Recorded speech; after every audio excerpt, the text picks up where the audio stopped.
Hey, this video is for two people. Engineers who have a behavioral round tomorrow and want to know everything they need to know in 10 minutes or less, and engineers who want to take our course for behavioral. Let's get started with some theory. Theory number one. If you want to make it to the senior plus level, that's staff, principal, or senior, it's not going to be coding that gets you there. It's going to be behavioral and system design. Behavioral rounds are more likely than coding rounds to result in a down level. Theory number two.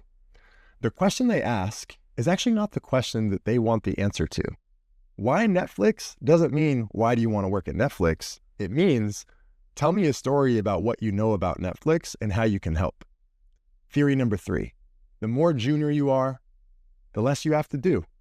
In a behavioral round, there's a lower minimum threshold to get an offer or to get pushed over the line for passing. This happens even when junior engineers don't check every technical box.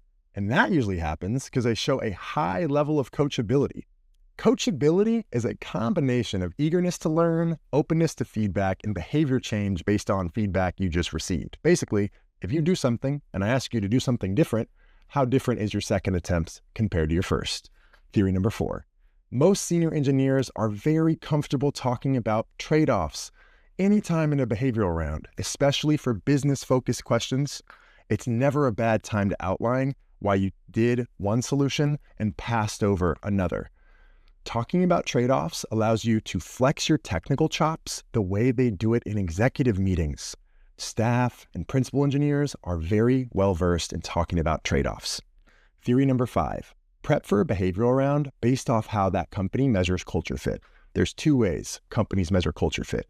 80% of companies do it like Microsoft. These actually aren't culture fit tests, they're culture unfit tests. These interviewers are just looking for red flags. 20% of companies do it like Amazon. They have a list of specific traits that they look for, and they measure your amount of signal you send for those specific traits. At companies like Amazon, you have to demonstrate their specific traits to be considered a culture fit.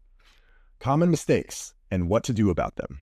Common mistake number one, rolling into a behavioral interview without doing any prep. These rounds are just talking about my past projects. I did those projects. I don't need to prep.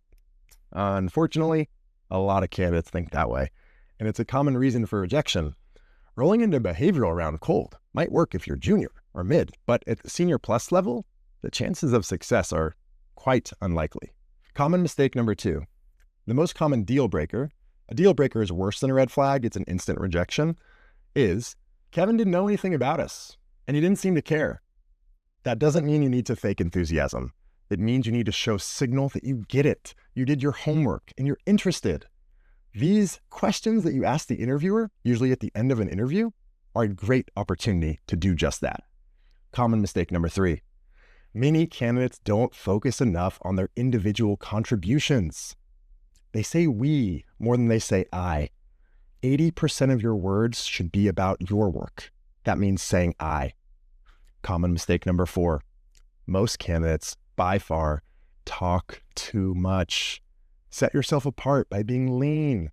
A great way to be lean is to use an alternative to the STAR framework that we'll teach you in this course. It's called BLUF, bottom line up front.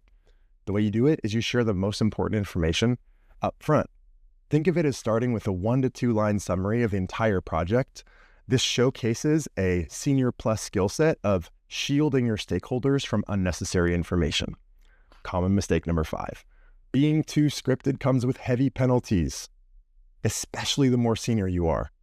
It's better to deviate from your prepared answers, but still capture the core message from your preparation rather than sticking to the script too much and totally losing points for being too scripted. Instead of practicing a script, practice hitting key talking points. Common mistake number six. Most candidates don't mention enough impact or metrics. Prepare at least 5 impact and metric statements. No one remembers or has access to data sets from past companies, so your numbers don't have to be 100% right. Your best guess is good enough. Common mistake number 7. Most candidates approach behavioral questions the same way, when really there's 2 types, each that deserves its own approach. You got business-focused and human-focused. Business-focused questions are opportunities to share about technical challenges, significant accomplishments, and bottom line impact. Human questions are not. Instead, they're about opportunities to talk about failure, learning from mistakes, interpersonal conflict, and frameworks, habits, or tools to make better decisions next time. Business-focused questions must describe scale or complexity, but not human-focused questions. High-impact tips. High-impact tip number 1. Everybody has to think on their feet sometimes. Structured improv is much easier than unstructured improv. When improvising on a business question, use the tactic of improvising about trade-offs, or the greatest challenge that you faced, or teaching your interviewer something, because the best candidates tend to leave their interviewers having learned something. Tip number 2, approach hypotheticals as if they were tell me about a time questions. Behavioral interviews are about using past behavior to predict future behavior. So if they say, how do you prioritize your projects? Assume that they said, tell me about a time you had to prioritize projects. Tip number 3, you can push back. You can reframe a question and say something like, I don't have an example for that, but I have another thing. Would you like to hear that instead? You can also clarify the question before diving in. Just don't do it every time in the exact same way. Tip number 4, practice. Practice with peers. As a member on Exponent, you can get as many peer practice sessions as you want for free. You have a little bit higher tier practice with coaches that costs a little bit extra. And you can practice with companies and interviews that you're less keen on. Just do what works for you and your budget and how much time you have, and make sure you practice. That's it. So check out the course to get a deep dive breakdown into every single one of these theories and tactics and tips. And I hope to see you soon.